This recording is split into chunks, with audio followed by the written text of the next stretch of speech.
سلام او وخت مو په خیر.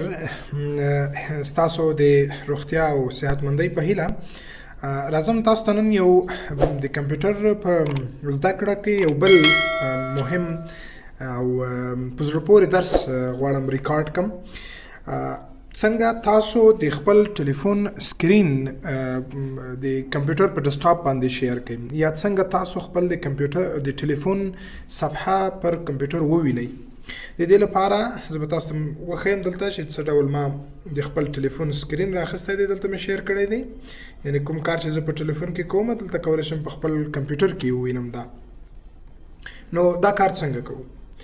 مخکې دی چې تاسو ته دا لاره وښیم، ستاسو څخه هیله زما دا ده چې زموږ فیسبوک پاڼه هم در سره فالو کړئ او د داسې نورو مهمو ویډیوګانو لپاره چې موږ مسلسل یې اپلوډ کوو کولی شئ زموږ د یوټیوب چینل څخه لیدنه وکړئ. د امید سیرت په نامه کولی شئ تاسو یوټیوب چینل ته سر ورښکاره کړئ او موږ به تاسو ته اړینې ویډیوګانې هلته شیر کوو او دلته هم ستاسو د ملتیا او ملاتړ په هیله.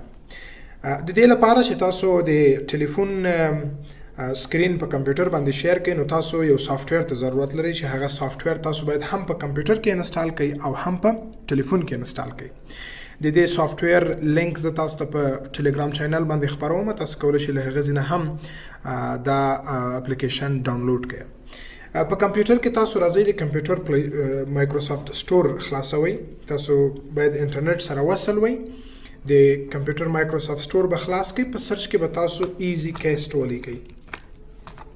ایزی کیسټ ولیکئ، تاسو ته به دا اپلیکیشن راواخلي او تاسو به دا انسټال کړئ چې ما مخکې دا انسټال کړی دی. دا اپلیکیشن دی د ایزی کیسټ سکرین میرورینګ ریسیور په نامه اپلیکیشن دی. په دې اپلیکیشن به تاسو کلیک وکئ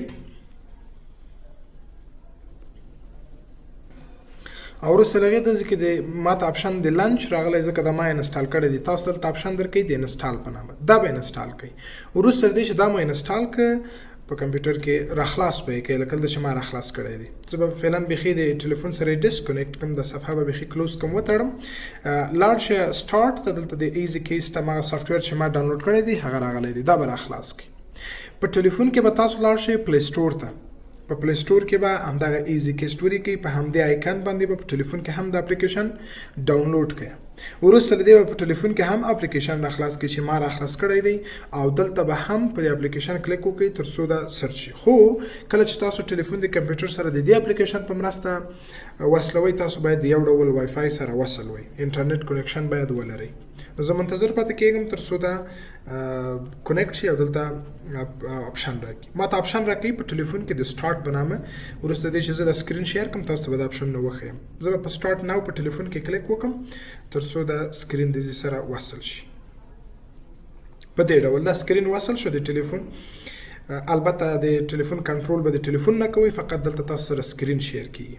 ګورئ دغه اپلیکیشن دی، دلته زما د کمپیوټر نوم یې پیدا کړی دی. تاسو به دلته اوس فعلا سټاپ لیکلی دی، تاسو چې کله نوی وصلوئ دلته سټارټ لیکل شوي وي، په دې به کلیک وکړئ. او اپلیکیشن هم دا دی، زه تاسو ته اپلیکیشن هم وښیم. کله چې دا صفحه درته راځي نوی اپلیکیشن خلاصوئ، بیا به تاسو په ټلیفون کې په براډکاسټ سکرین باندې په دې لومړي اپشن کلیک وکړئ. زه به فعلا له دې نه ووځم، تاسو دلته په ټلیفون کې ښکاري دا د کونج اپشن دی، دلته لیکلي ایزی کیسټ. دا اپلیکیشن به تاسو د پلی سټور نه ډاونلوډوئ. یعنې په دې ډول کولی شئ تاسو ډېر ساده او اسانه د ټلیفون سکرین په کمپیوټر کې شیر کړئ او ویې ګورئ. چې دا صفحه کوچنۍ هم کړئ، د صفحې په یو برخه کې تاسو ځان ته کېږدئ. کوم کار چې ټلیفون کې کوئ کولی شئ مثال ویډیو هم ترې وکړئ او ټول د ټلیفون کارونه مو په کمپیوټر کې وګورئ. د داسې ویډیوګانو لپاره زموږ فیسبوک پاڼه در سره وڅارئ، فالو یې کړئ، تر نورو یې هم در سره شریک کړئ. انشاءالله موږ کوښښ کوو تاسو ته اړین او دې ته ورته ضروري ویډیوګانې درته ثبت او ریکارډ کړو. تر بیا الله مل شه.